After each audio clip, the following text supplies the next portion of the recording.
Hi, my name is Alison Joy G. Alvarez from grade 12, D. Javier. Life Science. Question number 1. How does volcanic activity influence biodiversity in surroundings ecosystem?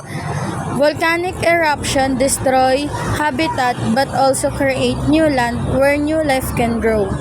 Question number 2. What are the long-term effects of climate change on the Philippine coral reefs? Rising ocean temperature cause coral bleaching leading to loss of marine. Question number 3. How does human activity contribute to the acceleration of global warming and its effect on biodiversity? Answer. Pollution, deforestation, and carbon emission increase earth temperature, harming animals and plants. How does mathematics contribute to the development of algorithms for disaster simulation? Math helps create models that predict disaster patterns, allowing authorities to prepare in advance. What are the applications of statistical analysis in assessing the effectiveness of disaster management program? Statistics helps measures the success of response effort, showing areas that need improvements.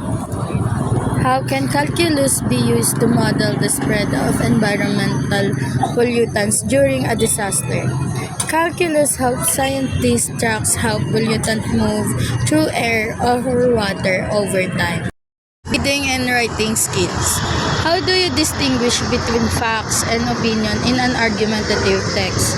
Facts are based on evidence, while opinions are personal beliefs. What are the essential of components of an well-organized essay? A good essay has an introduction, body, and conclusion with clear ideas. What are the importance of revision in improving the quality of written work? Revising helps correct mistakes and make writing clearer. At pagsuri ng iba't ibang teksto tungkol sa pananaliksik. Paano nakakatulong ang pagsusuri ng mga teksto pang-akademiko sa pagpili ng paksa para sa pananaliksik?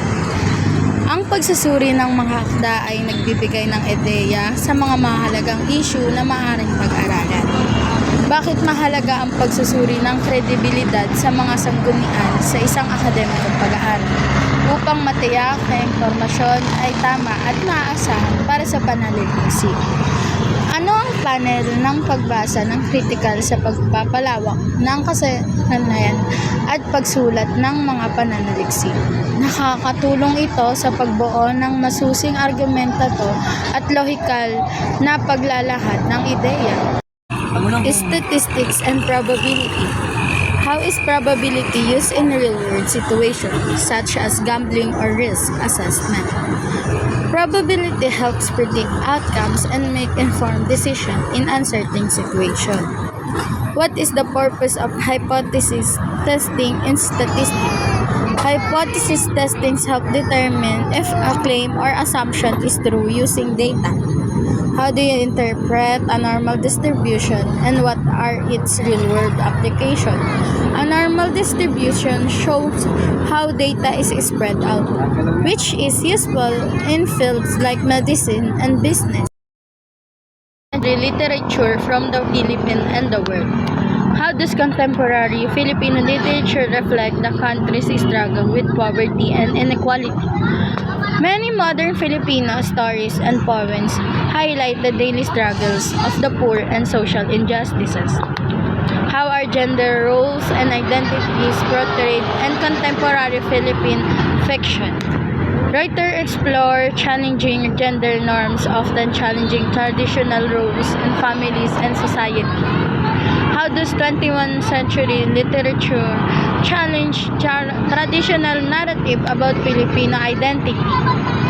New literature present diversity perspective, showing that being Filipino is shaped by history and modern influences. Personal development. How can setting personal goals improve self-discipline and time management? Goals provide direction and motivation, helping people focus on what's important and avoid distraction. What role does emotional intelligence plays in personal and professional relationships? Understanding emotion helps people communicate better, resolve conflicts, and build strong relationships. How can effective stress management strategies contribute to better mental health? Relaxation techniques like deep breathing and exercise help reduce stress, leading to a healthier mind and body. Community engagement, solidarity, and situationship. How does community engagement in disaster preparedness impact recovery rates after natural disaster? When communities work together before disaster strike, they recover faster and experience less damage.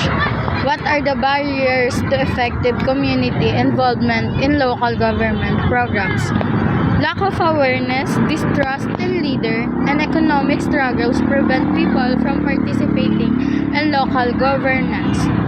How does volunteer organization influence social cohesion in post-disaster recovery? Volunteers help rebuild communities, providing aid and emotional support that strengthen bonds among people. Community engagement, solidarity, and situationship. How does community engagement in disaster preparedness impact recovery rates after natural disaster? When communities work together before disaster strike, they recover faster and experience less damage. What are the barriers to effective community involvement in local government programs? Lack of awareness, distrust in leader, and economic struggles prevent people from participating in local governance. How does volunteer organization influence social cohesion in post-disaster recovery? Volunteers help rebuild communities, providing aid and emotional support that strengthen bonds among people.